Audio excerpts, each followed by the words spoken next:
La sensibilité sensorielle, les émotions liées aux situations stressantes, aux critiques, les malentendus sociaux, la naïveté sociale, le mode sans filtre activé, la suradaptation, les besoins de routine, de prévisibilité, l'anxiété et le besoin de contrôler son environnement pour gérer cette anxiété, les attentes au niveau de la performance, sur le rythme, la régularité, et puis, lorsque rythme et régularité, performance ne sont plus au rendez-vous, les jugements reçus devant cette productivité fluctuante, la gestion de la fatigabilité cognitive, fatigabilité sensorielle, émotionnelle et physique, autant de choses qui peuvent être sacrément compliquées pour un autiste en entreprise.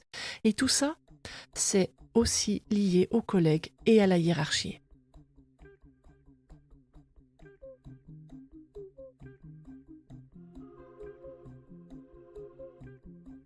Bonjour, je suis Maya, accompagnante en santé mentale, et dans ces chroniques, on essaye de décoder le monde des personnes autistes sans déficience intellectuelle, voire avec haute capacité intellectuelle, pour les non-autistes, et réciproquement d'ailleurs.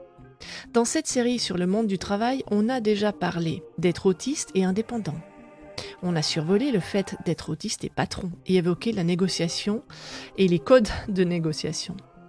On a aussi reçu les témoignages de plusieurs femmes autistes, parfois avec un TDAH en plus. Certaines heureuses à leur compte, d'autres pour qui c'est plus dur.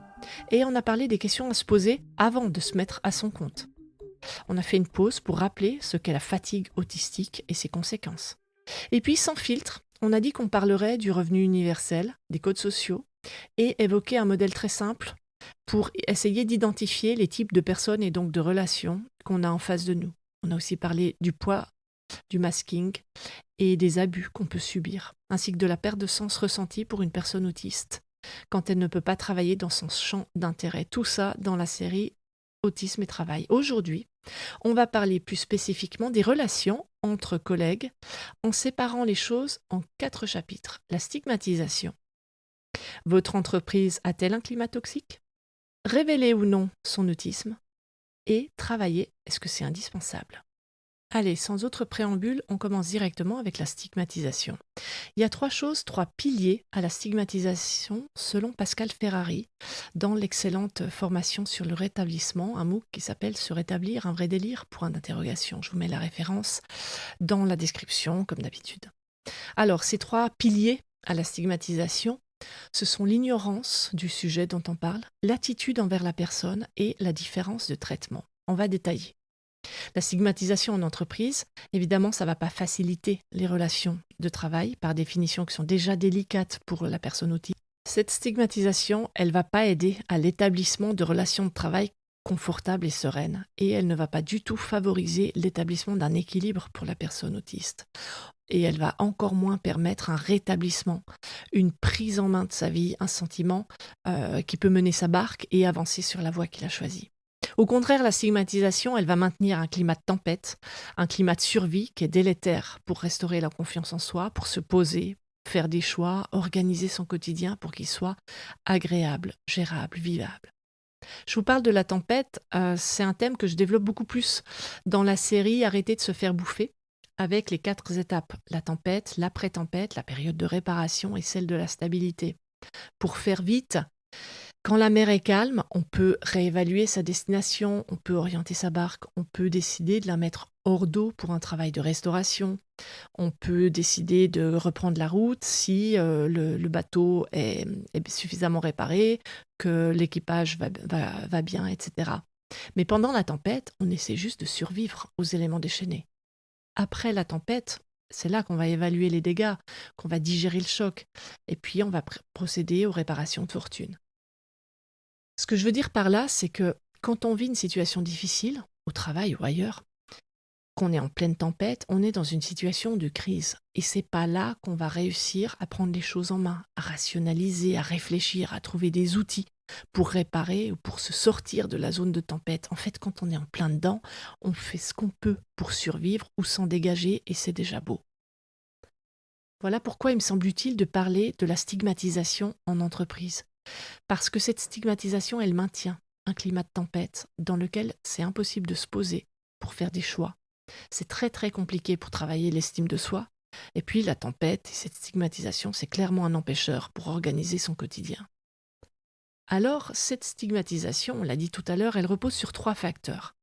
L'ignorance, l'attitude envers la personne et la différence de traitement. On va commencer par l'ignorance. L'ignorance, dans le sujet qui nous concerne, ça pourrait être illustré par le fait de nier le diagnostic de notre collègue ou minimiser. Ouais, bon, ça va, hein, personne aime la foule et les sons trop forts. Moi non plus, j'aime pas ça. Tout le monde aime bien travailler sur ses intérêts spécifiques. T'es quand même privilégié avec déjà les aménagements d'horaire que t'as un bureau à part. Bon, laisser passer ça, c'est permettre aux mécanismes de harcèlement de se mettre en place, entre autres. Alors comment pallier à l'ignorance? Eh bien, en informant, en se formant, en faisant venir en entreprise un tiers formé et sensibilisé à la question qui va expliquer, faire de la psychoéducation, répondre aux questions, décoder les idées reçues, permettre l'ouverture du dialogue. Comme par exemple cet ESAT au sein duquel, à l'automne peut-être, j'interviendrai pour répondre aux questions de l'équipe et décoder certaines choses concernant l'autisme. Comme cette enseignante qui écoute les parents et décide de s'informer pour mieux comprendre cet étudiant. Comme ce patron qui accepte qu'un job coach accompagne le candidat et fasse les rendez-vous pour déminer des situations et décoder les attentes et vécus de part et d'autre. Le deuxième pilier de la stigmatisation, on a dit, c'est l'attitude envers la personne en situation de harcèlement ou de handicap. Ça peut être vraiment stigmatisant, cette attitude, quand par exemple on fait asseoir la fillette autiste maltraitée par ses camarades, dont une qui lui cogne les tibias tous les jours pour qu'elle lui apporte plus de chocolat. Quand cette fillette, on la fait asseoir à la récré à côté de la maîtresse, sur, entre guillemets, le banc des punis. Comme ça, madame, vous, sa mère, vous serez certaine que votre fille mange bien son goûter. C'est violent et c'est stigmatisant. Et c'est quand même sacrément crétin comme réaction. Bon, c'était il y a 10 ans, bien entendu, les enseignants d'aujourd'hui ne font plus ce genre de choses. Je l'espère. Pour prendre un exemple sur le travail, quand on veut confronter le collègue, l'employé qui a enfin réussi à parler de ce qu'il subit, le confronter à son agresseur dans le bureau du manager, c'est aussi largement stigmatisant comme attitude. Même si le chef ou le thérapeute qui organise la confrontation dit qu'il le fait pour protéger la victime. Surcharger la personne de travail, l'inonder d'injonctions, ne pas écouter ce qu'elle arrive à exprimer, minimiser ses ressentis, refuser le dialogue et la recherche de consensus, ne pas respecter son temps de repos, autant d'attitudes délétères, stigmatisantes et irrespectueuses. À l'inverse, quand une personne nous parle d'une situation où elle se sent agressée, ou qu'elle vit mal, où elle se sent mal, où elle est surchargée, écoutons-la et voyons avec elle comment y remédier. Avec elle. Si elle demande des changements d'horaire pour ne plus croiser le vilain, c'est OK. Si elle demande la confrontation en présence d'un tiers de confiance, c'est OK. Mais décider à sa place et sans elle de la réponse à apporter à une situation douloureuse en entreprise, c'est infantilisant et stigmatisant. Et puis, le troisième pilier de la stigmatisation, il y a cette fausse bienveillance, le fait d'isoler ou de traiter la personne différemment, en lui disant que c'est pour son bien. Si c'est pour son bien, alors autant lui poser la question, prendre le temps d'entendre, d'attendre et d'entendre la réponse et co-construire les choses. Par exemple, ne pas inviter la personne autiste au séminaire de l'entreprise sous prétexte que de toute façon il y aura du monde, une soirée dansante, de l'alcool et qu'on sait qu'elle a horreur de ça, eh ben c'est stigmatisant. En fait, la personne autiste, elle peut être très contente, peut-être que c'était ça qu'elle voulait, être invitée. Ou peut-être pas. Effectivement, peut-être qu'elle déteste ça et qu'elle vous l'a dit chaque année. Mais le lui imposer, ne pas l'inviter sans lui poser la question, c'est raide et c'est unilatéral. Pourquoi ne pas lui demander chaque année, à chaque séminaire, si elle veut venir? Parce que peut-être qu'après les 3 premières années où elle aura dit non, la 4e année, elle aura envie de venir, elle se sentira prête, elle se sera préparée. Peut-être que elle viendra à condition d'avoir pu visualiser les lieux en amont, voir s'il y a autre chose à boire que de l'alcool, si elle a la possibilité de quitter la soirée quand elle veut, si elle peut avoir une chambre au calme et seule. Et peut-être que cette personne, cette 4e année, elle participera que 12 minutes de la soirée. Et en soi, c'est pas un échec. C'est son choix et c'est son rythme. La fausse bienveillance stigmatisante, ça serait la 5e année de lui dire de toute façon, on a bien vu que c'est pas ton truc, donc pas la peine de te compter cette année. Parce qu'en plus, avec tous les aménagements, tout ce qu'on a préparé, t'es resté que 12 minutes.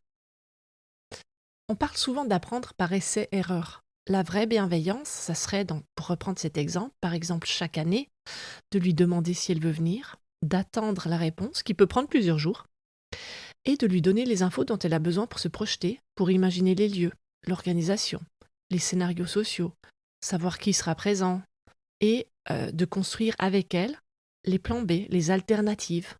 Si ça va pas, tu peux aller là. Si là, c'est pas bon, tu peux faire ça. Mais bon, par respect pour toi et ton autisme, on t'invite pas, on a compris et on respecte que c'est trop pour toi, ça s'appelle de la fausse bienveillance. C'est mettre à l'écart, sous prétexte d'entendre et de prendre en compte. En réalité, c'est décider à la place de la personne, c'est lui refuser le fait d'essayer, d'arriver à faire seul un pas, de repartir en courant et de revenir mieux outillé pour faire cette fois-ci 2 pas. La stigmatisation, c'est clairement un frein au rétablissement et à l'établissement d'une relation de travail sereine. Elle peut aussi être publique, structurelle et également individuelle. Je continue à me baser sur le travail de Pascal Ferrari pour ces définitions. La stigmatisation publique, c'est par exemple lorsque les collègues ou les managers critiquent publiquement le comportement ou la personnalité de l'autiste, la personne souffrant de dépression, celle qui est porteuse d'un TDAH. Ça, c'est une stigmatisation publique.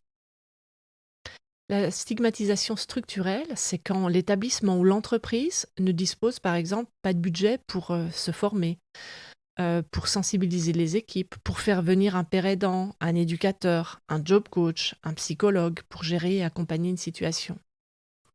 Et enfin, cette stigmatisation, elle peut aussi être individuelle. La personne s'auto-stigmatise parce qu'en fait, elle a intériorisé la stigmatisation. Elle se dit, ouais, de toute façon, je suis trop nulle, je suis différente, j'arrive de toute façon jamais à faire ça. Voilà, encore une fois, j'ai craqué, j'ai honte d'être comme je suis. La perte d'estime de soi et la perte de confiance en ses compétences personnelles, c'est très dur. La personne est persuadée qu'elle ne peut pas évoluer, que les gens ont raison, qu'il est normal qu'elle soit traitée ainsi, qu'elle soit mise de côté. Elle est souvent rongée par la honte et pourra avoir de grandes difficultés à en parler. Ça peut se manifester aussi par des troubles du sommeil, la dépression, l'anxiété, les idées suicidaires, les TOC, les troubles de la conduite alimentaire, l'abus de substances. Tout ça, ça peut être des signaux d'une estime de soi plus bas que dans les chaussettes et de la conviction de la personne elle-même qu'elle ne vaut rien, qu'elle ne va jamais y arriver et qu'elle mérite son sort.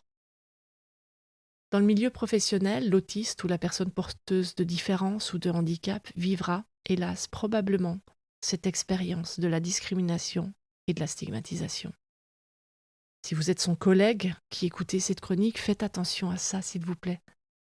Vous pouvez simplement lui manifester votre soutien, lui demander ce dont elle a besoin, couper court aux critiques des autres ou imposer qu'on la laisse parler en réunion. Vous pouvez aussi valoriser ce qu'elle fait de bien, montrer ses compétences. Si petit à petit elle fait l'expérience d'un cercle vertueux, où ses compétences sont mises en valeur et sont appréciées, ça peut grandement soutenir son estime d'elle. C'est long, ça demande d'être répété, sans être surjoué, sans en faire trop, ni être hypocrite. De toute façon, elle va le repérer, ça passera pas. Mais dire merci, ouais, c'est un bon boulot, ouais, génial, ce tableau Excel, il est super bien organisé, ça va vachement aider l'équipe. Ou lui dire ah ouais, j'avais pas vu ça comme ça, mais c'est une bonne idée. Ces petites phrases répétées sincèrement, lorsque l'occasion vous en est donnée, et régulièrement, sont infiniment précieuses. Ne vous en privez pas. Un merci, un sourire, une valorisation, c'est important. Et vous vous dites que tout le monde en a besoin, pas seulement les autistes, vous avez raison. Alors pourquoi s'en priver si ça fait du bien à tout le monde ? Dans l'optique d'aller plus loin dans le décodage d'une culture d'entreprise toxique, histoire d'avoir les clés pour réaliser que non, c'est pas toujours toi le problème, des fois c'est structurel, parlons maintenant de ce qui pourrait évoquer une culture d'entreprise toxique. Quels en seraient les signes ? On a par exemple la pression constante ou qui augmente sans cesse, toujours plus de pression. Les promesses type repos, récupération, augmentation, promotion qui ne sont pas tenues, qui sont reportées. On a aussi le fait de valoriser les gens qui restent tard, qui arrivent beaucoup plus tôt, qui emportent du travail chez soi. Quand la prise de parole, elle est sanctionnée. On parle d'une prise de parole que vous faites de façon respectueuse, c'est-à-dire évidemment pas en critiquant ouvertement le collègue ou le chef devant tout le monde en réunion. Ça, pas très respectueux. Mais quand vous prenez la parole en partageant votre point de vue en privé, quand vous laissez à l'autre la possibilité de vous expliquer le sien et que vous êtes ouvert à son point de vue, quand vous acceptez les opinions différentes des vôtres et que malgré ça, le fait que vous donniez votre opinion, que vous preniez la parole, vous est reproché. Un autre signe, c'est quand vous voyez que ceux qui montent, ceux qui ont des promotions, sont ceux qui sont toujours d'accord avec les chefs. C'est-à-dire que, évidemment, ce sont les mêmes qui sont prioritaires pour poser leur congé aussi, pour obtenir ces fameuses promotions. On perçoit que les avantages dépendent donc du copinage ou du léchage de bottes, mais pas des faits réels, factuels, comme la qualité de votre travail ou votre réalité personnelle et familiale pour les congés, par exemple.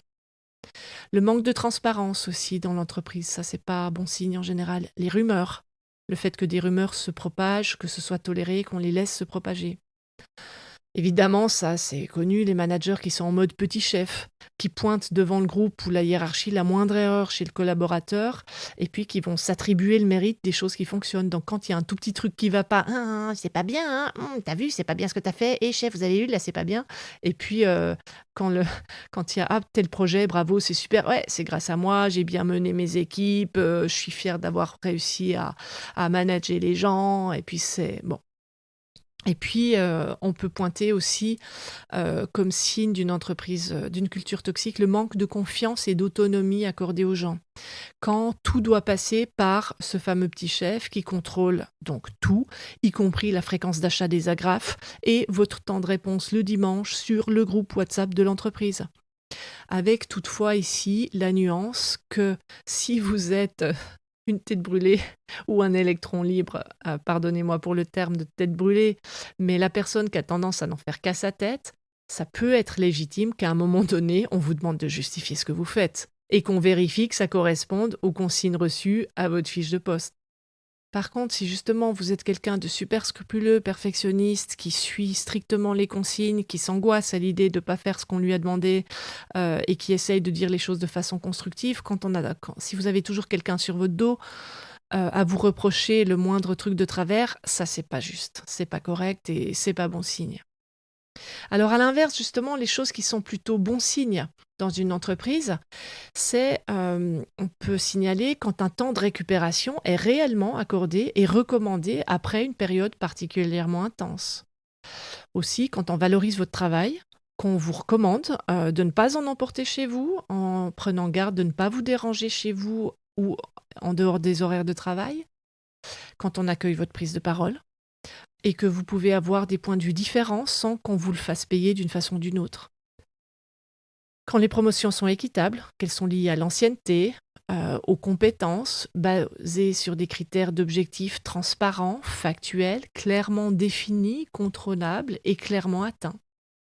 Quand on vous transmet les informations sur la vie de l'entreprise, sur les projets, sur les défis à venir, sur ceux qui ont été surmontés. Quand les personnes qui colportent des rumeurs ou sont très négatives et critiques sont poliment invitées à la fermer ou à parler en privé et de façon factuelle à leur chef de leurs questionnements. Quand les managers sont à l'écoute, au service, valorisent les actions menées et savent signifier les erreurs de façon factuelle, là encore, sans mépris, sans jugement de valeur, sans émotionnel. Quand le droit à l'erreur est une réalité, une façon d'apprendre et non pas une sanction ou une stigmatisation. Quand celui qui est différent est bien traité et qu'on essaye de l'intégrer, de l'impliquer. Quand les plantes vertes ne sont pas en plastique et vont bien. Quand les collaborateurs ont du plaisir à prendre un café ensemble, avec ou sans vous, et que ça ne pose aucun problème si vous ne venez pas, qu'on est content de parler avec vous quand vous êtes là, et qu'on ne vous reproche pas de ne pas venir quand vous n'êtes pas là. Quand les clients et les commerciaux arrivent avec le sourire et que le patron les laisse sans crispation saluer, parler avec les collaborateurs, échanger quelques mots.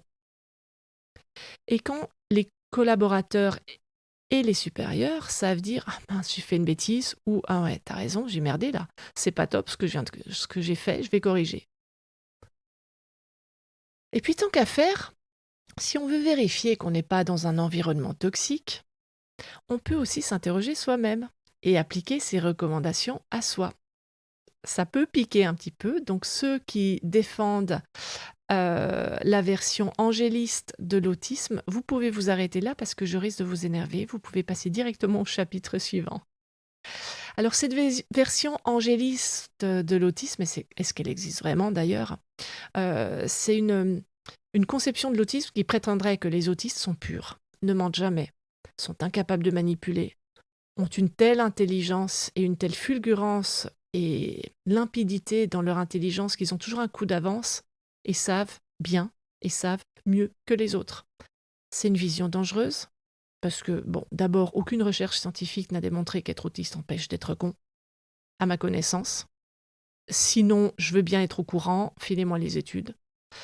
Ensuite, quand la personne autiste elle-même s'est appuyée sur cette vision de l'autisme pour retrouver de la confiance en soi, ça a pu l'aider pendant une période. Mais c'est risqué, parce que l'effet, ça peut être assez délétère, ça peut faire fuir l'entourage. En caricaturant, on pourrait dire que « Ah bah je suis autiste, donc je sais mieux que vous et je vais vous montrer vos erreurs. Je suis autiste, donc si vous me dites que je fais des erreurs, je vais en souffrir, et si j'en souffre, c'est parce que vous n'êtes pas inclusif. » Quand même moyen. Pour la remise en question, on repassera. Alors, allons-y, piquons un peu. Est-ce que je suis la personne qui met la pression constante sur mes collègues, qui pointe du doigt toutes leurs erreurs et ne les laisse pas respirer? Est-ce que je suis la personne qui fait un commentaire si elles partent tôt, qu'elles prennent leur RTT ou qui arrivent tard? Est-ce que je suis celle qui interrompt parce que j'ai compris où l'autre veut en venir et je suis persuadée qu'il a tort, ou alors je veux finir sa phrase et montrer que moi je sais? Est-ce que je suis la personne qui me montre plus agréable et est plus aimable quand les chefs regardent? Suis-je celle qui brandit ma vulnérabilité ou mon handicap quand on me signale un manquement de ma part ou une erreur de ma part? Est-ce que je suis celle qui a des attentes importantes envers mes collègues ou ma hiérarchie, qui exige un rendez-vous ou de l'attention immédiate quand je suis en difficulté, tout en ayant du mal à tenir compte des réalités, des besoins et des priorités des autres? Est-ce que je suis celle qui propage des rumeurs ou qui les entretient? Est-ce que je m'attribue le mérite des choses qui fonctionnent et je ne manque pas de signaler à la hiérarchie la moindre faille de mes collègues? Je pointe du doigt chez eux tout ce qui ne va pas. Et sous-entendu pour montrer tout ce qui va bien chez moi et tout ce que je fais bien. Et que tout le monde se rende bien compte de tout ce que je fais bien. Est-ce que je suis la personne à qui on laisse entendre qu'elle peut être condescendante? À qui on a déjà dit ah ben tu sais, t'as quand même du mal à tenir compte des consignes, t'as tendance à faire qu'à ta tête, t'as tendance à être persuadé que t'as raison. T'as un peu de mal à prendre en compte les difficultés et le point de vue des autres aussi. Est-ce que je suis la personne euh, qui tient une liste de la consommation d'agrafes de chacun dans mon service et du nombre de messages envoyés sur le groupe WhatsApp de l'entreprise? Ou suis-je cette personne qui a tendance à en faire qu'à ma tête, qui suis convaincue que je sais parfaitement ce que je fais, que je suis très intelligente ou très compétente, et que les règles, consignes ou priorités qui sont définies ne s'appliquent pas à moi parce que moi, j'ai plus de compétences et je suis plus intelligente et je sais mieux que les autres?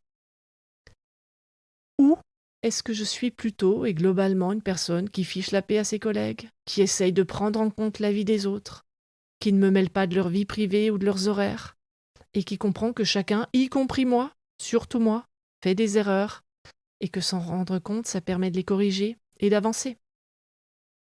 Peut-être que vous êtes retrouvé dans l'un ou d'autre de ces comportements pas top, qui piquent un peu, et que c'est désagréable. Eh ben, je vous dirais au contraire, c'est une bonne nouvelle. Parce que ça prouve que vous êtes humain.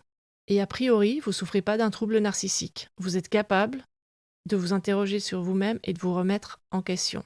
Parce que, scoop ou pas, personne n'est parfait. Et donc bravo, vous avez fait le plus gros du travail. Des erreurs, on en fait tous. Des comportements pas géniaux, on en a tous. Enfin, personnellement, moi j'en ai plein. Je suis bien partie pour en avoir encore et faire encore des erreurs. C'est pas grave, c'est être humain. Ce qui est grave, c'est d'être convaincu qu'on sait tout, mieux que les autres, et de reprocher aux autres de ne pas être conscient de notre propre supériorité, quand même. Alors là, oui, il y aurait quand même un truc à creuser chez votre psychologue. Allez, 3e chapitre sur 4 de ce podcast. Révéler ou non sa différence en entreprise. Face à cette question, on pourrait dénombrer 6 stratégies. L'évitement, le secret, la sélection, tout dire, le témoignage ou la modération. On commence par l'évitement. Ça va être le fait de vivre ou de travailler dans un environnement protégé. Il n'y a pas d'affrontement avec d'autres personnes qui pourraient injustement nous faire du mal. Ça peut être celui qui travaille à son compte et du coup qui n'a pas besoin de révéler quoi que ce soit. C'est aussi celui qui, pour une raison, pour une autre, ne peut pas travailler. Certains professionnels parleraient, dans ce cas-là, pour l'évitement, du fait de vivre dans sa bulle. Parlent aussi de perte d'opportunités, de perte d'occasion de faire de belles rencontres. D'autres diront, au contraire, qu'il s'agit d'aménagement qu'on s'accorde à soi et de prise en considération de nos besoins. Le second, le secret, eh bien, le secret, comme son nom l'indique, c'est de ne rien dévoiler, mais en étant intégré dans un groupe, amis, professionnels. Ça veut dire qu'on travaille dans une entreprise classique, on s'intègre sans avoir a priori à subir de mise à l'écart de par une différence, un handicap, une RQTH. On n'a pas besoin de s'exclure du monde de travail, d'éviter ou de travailler dans un environnement ou une entreprise adaptée. On travaille dans le monde du travail classique, mais c'est souvent source d'anxiété, de culpabilité. Ça peut mener à se sentir isolé, à ressentir de la honte. Ça ne permet pas la mise en place des aménagements légitimes qu'une RQTH, une reconnaissance de la qualité de travailleur handicapé en France, permettrait, ou de la prise en compte des besoins spécifiques. Donc le secret, ça protège d'une certaine façon, mais il y a d'autres empêchements. Le troisième mode, c'est le mode sélectif. Alors non, pas le tri sélectif, mais bien le fait de révéler seulement à certaines personnes ou dans certains contextes ses spécificités, son diagnostic. L'intérêt, c'est qu'on va être compris, on va pouvoir être soi, dire nos besoins, nos limites dans un petit groupe d'individus, a priori bienveillants puisqu'on les a sélectionnés. L'inconvénient, c'est que l'info peut sortir de ce groupe qu'on a sélectionné, des gens professionnels, amis à qui on a choisi de le dire. Cette information peut sortir et peut potentiellement être utilisée contre nous, donc nuire. Donc si vous révélez qu'à votre équipe l'information, ça pourrait remonter au manager. Ça peut être le manager avec qui vous entendez déjà pas trop. Si vous le révélez qu'à votre groupe de lancer de javelot, le cousin de la sœur du trésorier de l'association, il est peut-être marié avec votre collègue. Ne riez pas, ça arrive beaucoup plus souvent qu'on ne le croit. Et là, donc, le cousin de la sœur du trésorier de l'association, il va en parler à votre collègue et votre collègue, elle va faire fuiter ça et ça va remonter donc dans votre entreprise. Le quatrième mode, c'est l'indifférenciation, le fait de tout dire à tout le monde. Et parfois, pour certaines personnes, même avec un besoin irrépressible d'exhaustivité, de tout raconter. Voilà, moi j'ai ça, je fonctionne comme ça, et puis je veux être transparent, je veux rien cacher. Alors oui, c'est vrai qu'on évite complètement le stress du secret ou la gestion, qui est aussi stressante, du mode sélectif. Mais là aussi, évidemment, il y a le risque que les infos soient réutilisées contre vous. Le cinquième mode, le mode témoignage.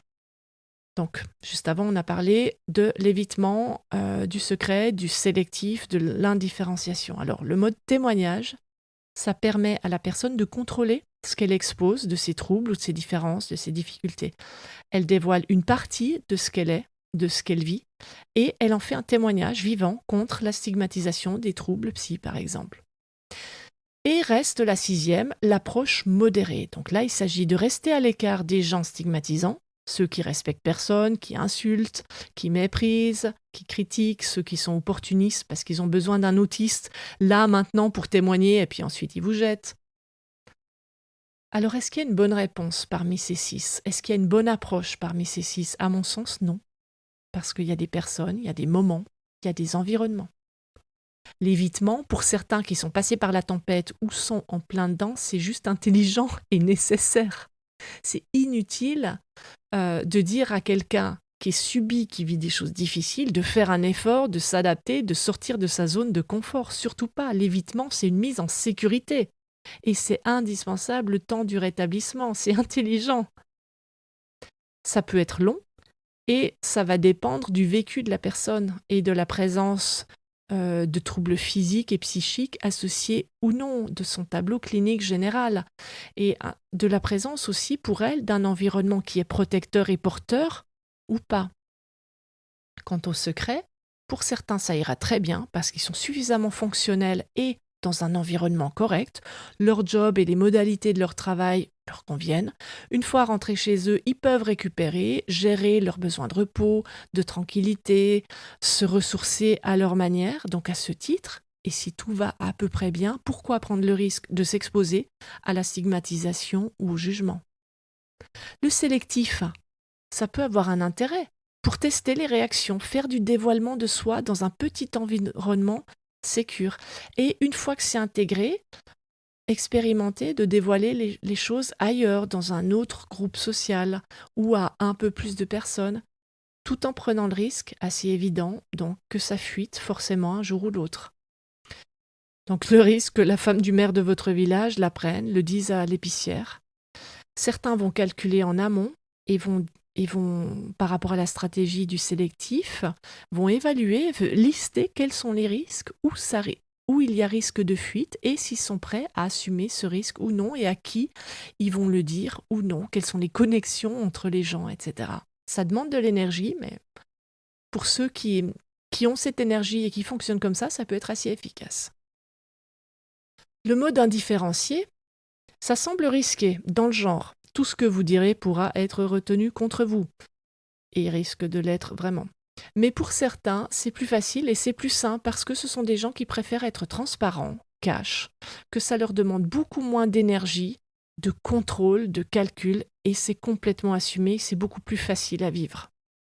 Et puis le mode témoignage, évidemment c'est précieux, c'est utile, c'est nécessaire, mais c'est aussi un risque pour la personne qui s'expose et qui expose ses troubles. Encore une fois, quelle est la bonne réponse? Révéler ou pas sa différence? Ça dépend de vous. Ça dépend de votre personnalité, de votre environnement, de combien cet environnement il est soutenant ou pas. Et ça dépend du moment.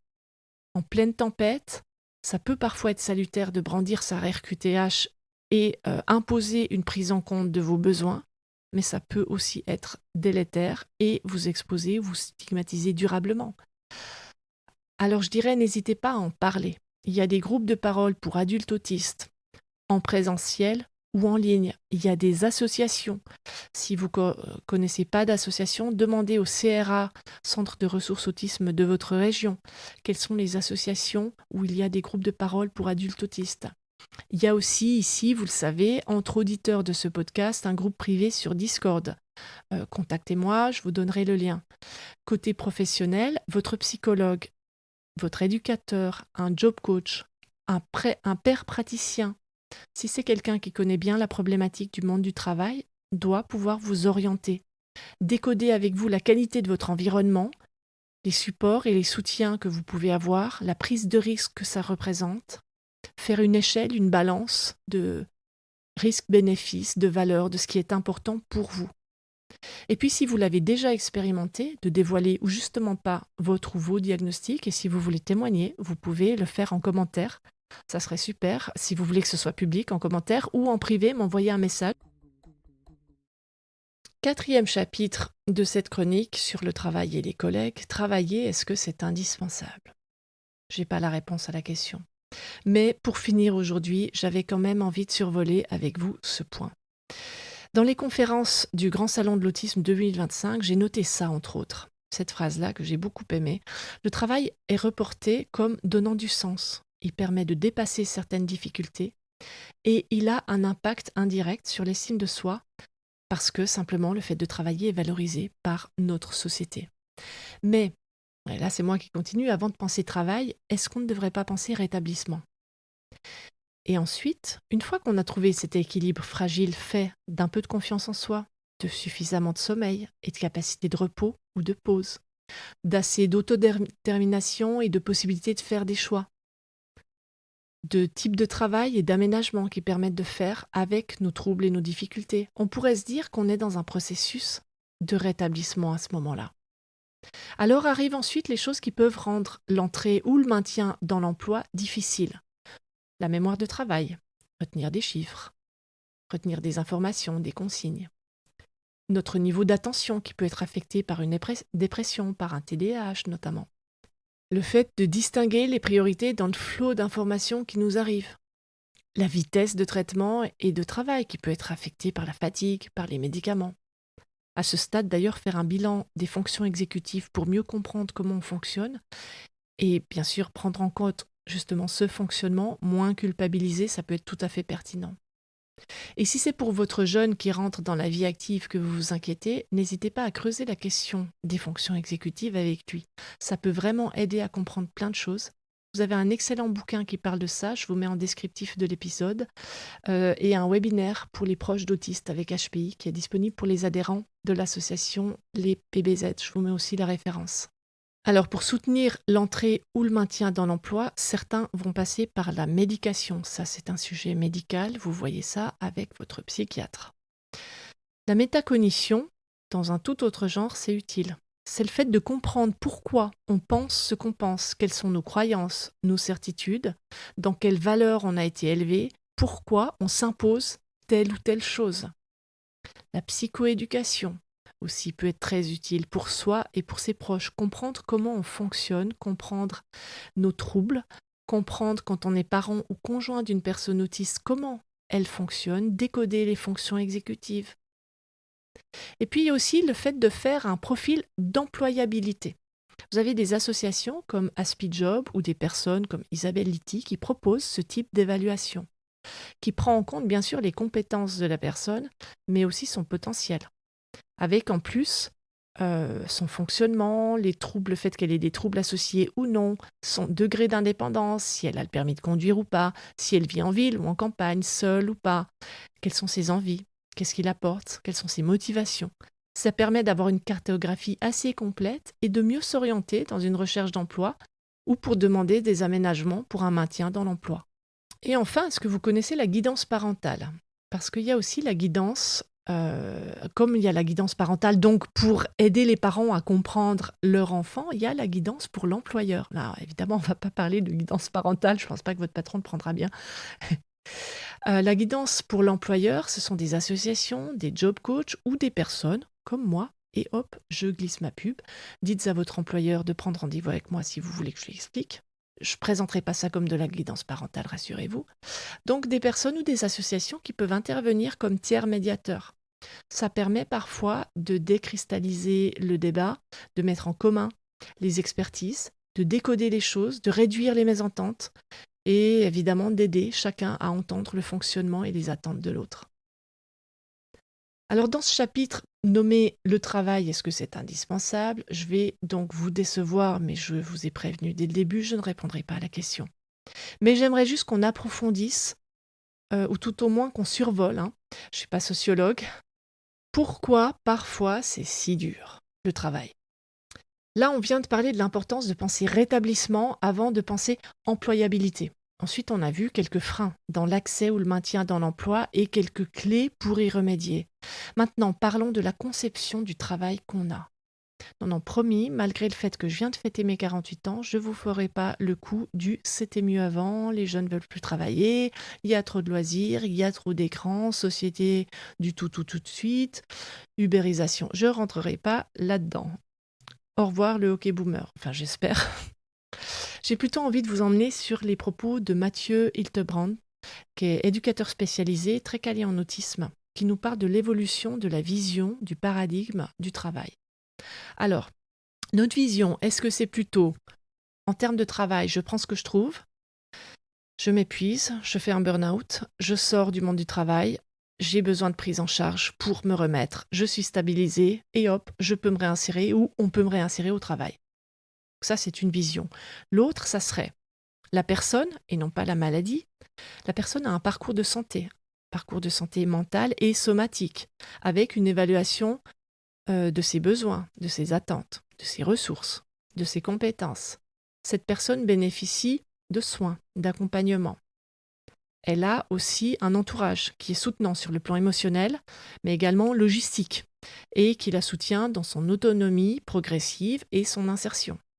Dans cette seconde approche du travail, la première, c'était je prends ce que je trouve, je m'épuise, burn-out, je me répare, on me répare, hop, on me relance sur le marché. L'autre, on prend en compte ce que je suis, ce que je peux donner, ce dont j'ai besoin, là où j'en suis, etc.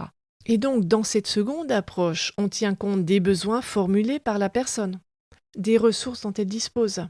On tient compte aussi de son environnement, des nécessités qui ont été évaluées, son profil sensoriel, son profil d'employabilité, une évaluation des fonctions exécutives, etc. On prend en compte aussi son stress, son anxiété. On prend en compte les facteurs subjectifs comme, par exemple, le rejet supposé auquel on fait face, qui est souvent supérieur au rejet réel. On prend également en considération la présence ou l'absence de comorbidités mentales et somatiques. Dans la première vision, je prends ce que je trouve comme job, burn-out, sortie, prise en charge, stabilisation, réinsertion, on va souvent voir des stratégies d'évitement, de camouflage. Il va y avoir de la honte chez la personne, un sentiment de culpabilité, une dépréciation, autostigmatisation, perte de confiance en soi, un rétablissement long et difficile.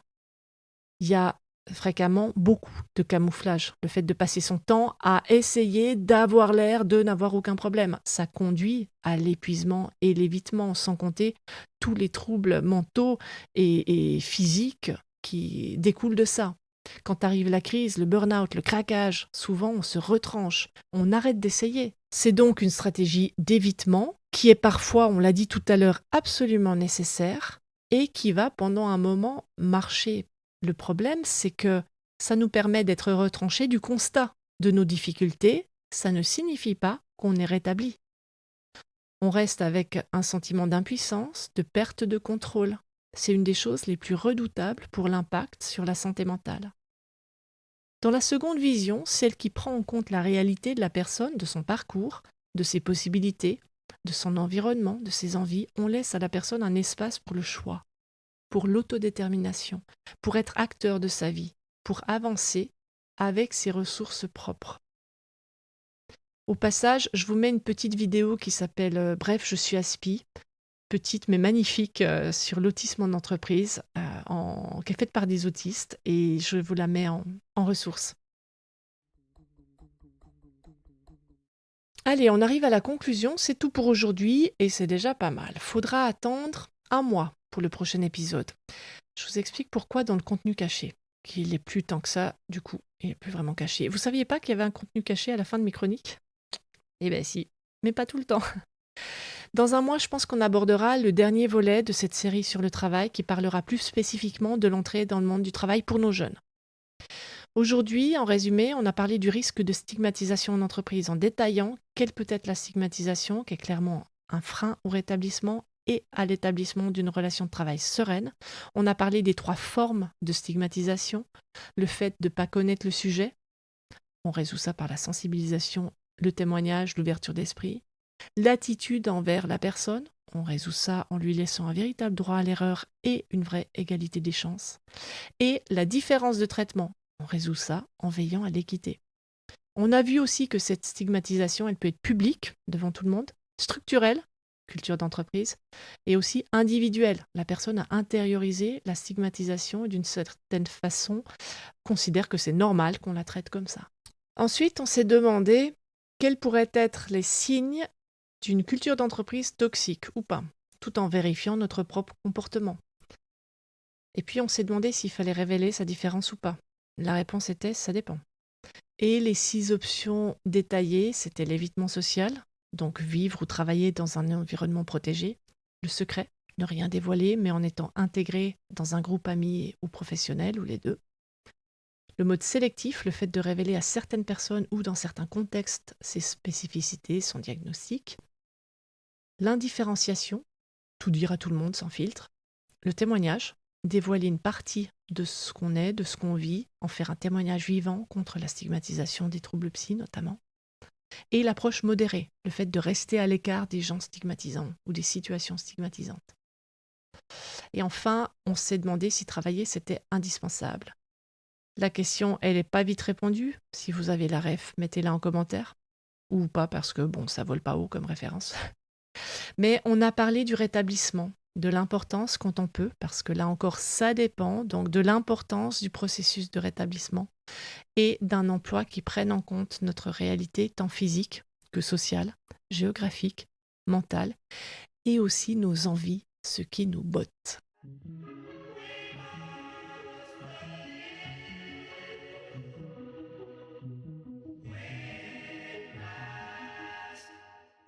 Alors voilà, c'est fini. Voici maintenant juste les nouvelles. Au mois d'août, j'ai rendu mon mémoire pour les études actuelles, le DU à Lyon 1 de père et danse familiale professionnelle. Est-ce que j'aurai une bonne note? J'en sais rien. Est-ce que j'ai fait ce qu'on attendait de moi? Eh ben, j'en sais rien du tout. On verra bien. Par contre, c'était vraiment passionnant. Ça m'a fait creuser beaucoup, beaucoup de sujets. C'est pour ça, vous l'avez peut-être vu, qu'il n'y a pas eu d'épisode aussi en août, parce que j'étais à fond là-dessus. Creuser plein de questions différentes, j'ai beaucoup appris. Donc on verra bien. En tout cas, bonne note ou pas, ça a été passionnant et très très instructif. J'ai rencontré beaucoup de professionnels, des familles aussi pour ce mémoire. Ça a été très intéressant. Il ne sera pas publié parce qu'il concerne des sujets qui sont un petit peu délicats. Et donc voilà, ça ne sera pas publié. Si j'ai une bonne note, je vous le dirai quand même. Je le soutiens à Lyon fin septembre. C'est pas encore fait. Si ça se passe bien et que j'ai quand même la moyenne, je pourrais enchaîner sur un DU de psychoéducation.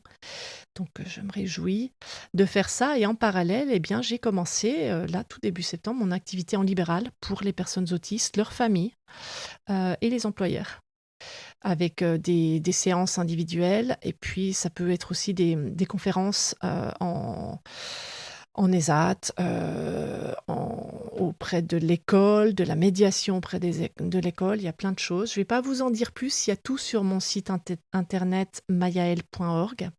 J'ai aussi en projet, et là je suis, quand j'ai un petit peu de temps maintenant, je travaille dessus, l'écriture de plusieurs livres. Comme j'arrive pas à me contenter de faire une chose, j'en fais plusieurs en même temps. Voilà. Et donc c'est pour ça qu'on va passer à un épisode par mois. Parce que j'aime bien continuer à faire des épisodes un peu longs. Je préfère, c'est pas forcément un bon choix, ni stratégique, ni marketing, ni pour avoir des likes, ni pour être connu. Il vaudrait mieux avoir des épisodes plus courts et plus réguliers. Mais j'ai pas envie. Et c'est pas ça qui compte pour moi. Donc je préfère en faire un par mois, un petit peu dense, que les gens qui sont intéressés écoutent quand ils veulent. Et puis j'espère avec bientôt le support du livre aussi pour retrouver les infos sous format écrit. Et je pense, on m'a suggéré aussi de garder un deuxième épisode par mois en mode rediffusion, parce que c'est vrai que ça fait pas mal de contenu depuis février 2024 et que certains aiment bien quand c'est rediffusé, parce qu'on pense pas forcément aller chercher les anciens épisodes pour les écouter. N'hésitez pas à me dire comment vous voyez les choses aussi, je suis preneuse de vos retours.